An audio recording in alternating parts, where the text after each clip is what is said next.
हम दोनों तरह के काम करेंगे भाई। एक,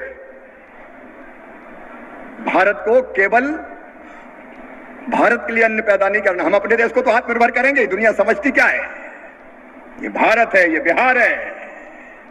प्रधानमंत्री नरेंद्र मोदी जी के नेतृत्व में लगातार आगे बढ़ रहा है। एक वैभवशाली भारत, एक गौरवशाली भारत, एक संपन्न भारत, एक समृद्ध भारत, एक शक्तिशाली भारत, एक विकसित भारत का निर्माण हो रहा है। और दुनिया में कई लोग जल रहे हैं, उनको लगता है ये भारत भी इतनी तेजी से आगे कैसे बढ़ रहा है, तो हम तो दादागिरी करना चाहते हैं। टैरिफ लगाएंगे, फलाना करेंगे, ढिमका करेंगे, लेकिन ये भारत है। हमारे प्रधानमंत्री जी ने कह दिया, हमारे लिए राष्ट्र हित सर्वोपरि, देश के हित से बड़ा कोई हित नहीं है। किसानों का हित का हम संरक्षण करेंगे। हमारे छोटे छोटे किसान भाई, 1 एकड़, 1.5 एकड़, 2 एकड़ जमीन वाले, ये अमेरिका, ऑस्ट्रेलिया, ब्राजील, यहां तो 10-10 हजार हेक्टेयर का फार्म हाउस है। क्या उन किसानों से हमारा किसान मुकाबला कर सकता है? हमारे पास थोड़ी थोड़ी जमीन है, उसी जमीन में हम पेट पालते हैं। और कोई कहे कि हमारे उत्पाद भेज दो हिंदुस्तान में, तो हमारा साफ कहना है, भारत के किसानों के हितों से कोई समझौता नहीं किया जाएगा। दुनिया का कोई देश हम पर दादागिरी नहीं कर सकता। भारत स्वतंत्र और संप्रभु राष्ट्र है, हम अपनी शर्तों पर चलेंगे। यह अलग बात है कि हम दुनिया से भी प्यार करते हैं, हम दुनिया से भी प्यार करते हैं। वसुधैव कुटुंबकम ये भारत का मंत्र है। आज नहीं, हजारों साल पहले हमारे ऋषियों ने कहा, अयम निजम परोवेत्ति गणना लघुचेतसाम उदार चरिता नाम तू वसुधैव कुटुंबकम। ये मेरा, ये तेरा, ये छोटे दिल वालों का ये सोच होता है। जो विशाल हृदय के होते हैं वो तो कहते हैं सारी दुनिया ही एक परिवार है। हम सारी दुनिया को परिवार मानते हैं। वैक्सीन की जरूरत अगर पड़ी तो मोदी जी ने भारत में तो लगाई, दुनिया के 100 देशों को भी वैक्सीन का टीका हमने दिया है। लेकिन हम अपने हितों का संरक्षण भी तो करेंगे। भारत आज किसी के सामने झुकता नहीं, आंखों में आंख मिला के बात करता है। और बीच में देख लिया लोगों ने कि पहलगांव में कोशिश करके वो सोचते थे कि उन्हें तीर मार लिया। लेकिन मित्रों, भारत किसी को छेड़ता नहीं है, लेकिन कोई अगर हमें छेड़े तो उसे फिर छोड़ता भी नहीं है। जिन आतंकवादियों ने हमारे निर्दोष नागरिकों को निशाना बनाया था, पीछा करते रहे। मोदी जी ने कह दिया था, बिहार की धरती पर ही कहा था, धरती के दूसरे छोर तक पीछा करेंगे। और पीछा करके ढूंढा और दोनों आंखों के बीच में गोली मार के खत्म किया आतंकवादियों। और उसके बाद अगर जरूरत की किसी ने, वो सोच रहे थे ड्रोन भेज देंगे, मिसाइल भेज देंगे, भारत घबरा जाएगा। उनके ड्रोन और मिसाइल बच्चों के खिलौनों की तरह गिरा के हमारी सेना ने फेंक दिए। ये आज का भारत है। और ये भारत और समृद्ध बने, ये संकल्प प्रधानमंत्री नरेंद्र मोदी जी का है, हम सबका है। और उसका एक आधार है खेती। खेती के बिना हम चल नहीं सकते। बिहार में आज भी लगभग 70% भाई बहन हमारे खेती पर निर्भर है। और इसलिए मेरे खेत के वैज्ञानिक मित्रों, सलाहकार मित्रों, खेती में उत्पादन बढ़ाना है। हम पर हेक्टर उत्पादन बढ़ाएंगे। नए नए बीजों का हम निर्माण कर रहे हैं। गेहूं में, धान में हम आत्मनिर्भर हो गए। मक्का में तेजी से बढ़ रहे हैं। दालों में अभी काफी काम करना है। यहां मसूर बहुत अच्छी होती, दलहन बिहार में बहुत अच्छा होता है। हम दालों के भी अच्छे बीजों का निर्माण कर रहे हैं। उसमें रिसर्च जारी है, शोध जारी है। अभी प्रधानमंत्री जी के नेतृत्व में हमने दलहन मिशन बनाया है। दालें हमको आयात करनी पड़ती है। हम दालों के सबसे बड़े उत्पादक भी हैं, उपभोक्ता भी हैं और आयात भी सबसे ज्यादा करते हैं, क्योंकि अब थोड़े बहुत थोड़ी है, 140 करोड़ हैं यार।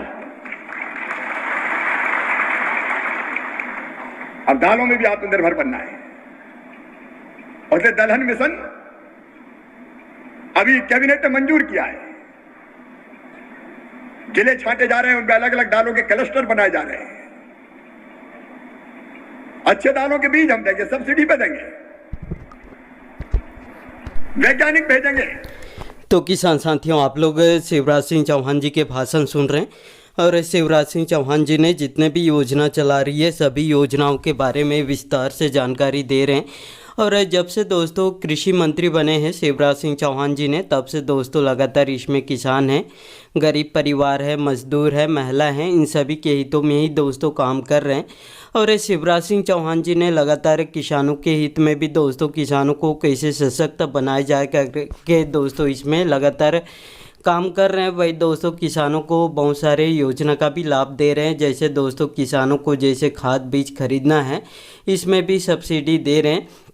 वही दोस्तों किसानों को सिंचाई की भी पूरी व्यवस्था की गई है। वही दोस्तों किसानों को जैसे सोलर पंप, डीजल पंप खरीदना है तो दोस्तों इसमें भी अनुदान दे रहे हैं। वही दोस्तों अब किसानों को दोस्तों जीएसटी राहत भी हो चुका है, कुछ परसेंट इसमें जीएसटी कम कर चुके हैं। अब दोस्तों जितने भी जो कृषि यंत्र किसान खरीदते थे उसमें पहले 15%, 18% ऐसे जीएसटी लगाए जाते थे, लेकिन दोस्तों अब इसका जीएसटी की जो प्रतिशत है कम हो चुका है। अब दोस्तों किसानों को 5% जीएसटी देना होगा। और दोस्तों लगातार इसमें किसानों को सशक्त बनाने के लिए दोस्तों शिवराज सिंह चौहान जी ने काम कर रहे हैं। वही दोस्तों किसानों को इसमें पीएम किसान सम्मान निधि योजना का भी लाभ दिया जा रहा है। और इसमें दोस्तों अभी तक पीएम किसान सम्मान निधि योजना का 21वीं किस्त जारी कर चुके हैं।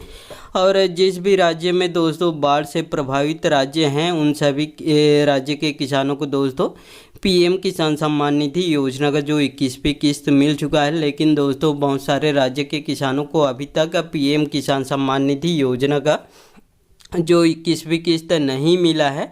उन सभी किसान दोस्तों इंतज़ार कर रहे हैं। उन सभी किसानों को मैं बताना चाहूँगा कि जिनको भी पीएम किसान सम्मान निधि योजना का जो 21वीं किस्त नहीं मिला है उन सभी किसानों को बहुत जल्द इसमें जारी कर देंगे। और इस बार दीपावली से पहले ही किसानों के खाते में पीएम किसान सम्मान निधि योजना का जो 21वीं किस्त मिल जाएगा साथियों। और पीएम किसान सम्मान निधि योजना के जितने भी लाभार्थी किसान हैं उन सभी का लिस्ट भी जारी हो चुका है। आप लोग पीएम किसान सम्मान निधि योजना के ऑफिशियल वेबसाइट में जाके आप लोग अपना नाम चेक कर सकते हैं। इसमें सभी राज्य के दोस्तों किसानों के जो लिस्ट है जारी हो चुका है। और इसमें जैसे जम्मू कश्मीर हो गया और उत्तराखंड के किसानों को दोस्तों पीएम किसान सम्मान निधि योजना का जो 21वीं किस्त जारी कर चुके हैं। और जितने भी बचे हुए किसान हैं उन सभी किसानों को भी बहुत जल्द इसमें पीएम किसान सम्मान निधि योजना का 21वीं किस्त मिल जाएगा साथियों।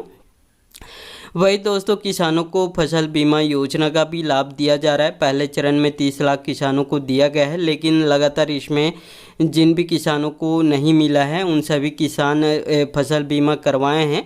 ऐसे किसानों के फसल खराब हुए हैं तो दोस्तों लगातार इसमें शिवराज सिंह चौहान जी ने सर्वे भी कर रहे हैं, किसानों के खेत में जाके निरीक्षण कर रहे हैं, सर्वे कर रहे हैं कि फसल कैसे ख़राब हुई है इसकी जानकारी ले रहे हैं। और दोस्तों इसमें प्राकृतिक कारणों से किसानों के फसल खराब हुए हैं तो दोस्तों किसानों को फसल बीमा दिया जाएगा साथियों।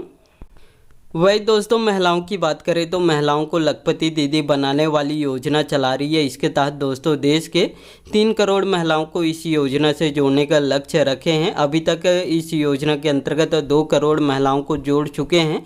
और आने वाले इसमें दोस्तों समय में देश के 3 करोड़ महिलाओं को इस योजना से जोड़ने का लक्ष्य रखे हैं। और लगातार इसमें प्रयास भी कर रहे हैं, काम कर रहे हैं शिवराज सिंह चौहान जी ने। वही दोस्तों गरीब परिवारों की बात करें तो गरीब परिवारों को लगातार आवास देने का भी काम कर रहे हैं। और देश के प्रधानमंत्री मोदी ने भी दोस्तों 4 करोड़ नए आवास बनाने की स्वीकृति दी है। और दोस्तों जितने भी जो देश के बचे हुए गरीब परिवार हैं जिनको पीएम आवास योजना का लाभ नहीं मिला है, उन सभी किसानों को बहुत जल्द इसमें पीएम आवास योजना का भी लाभ दिया जाएगा। और इसमें केंद्र सरकार द्वारा जितने भी योजना चला रही है उन सभी योजनाओं का लाभ आपको मिल रहा है या नहीं मिल रहा है, कमेंट बॉक्स में कमेंट करके ज़रूर बताइएगा। और साथियों, इस वीडियो में इतना ही। वीडियो अच्छा लगे तो वीडियो को लाइक करना मत भूलिएगा। और इस वीडियो में इतना ही। धन्यवाद।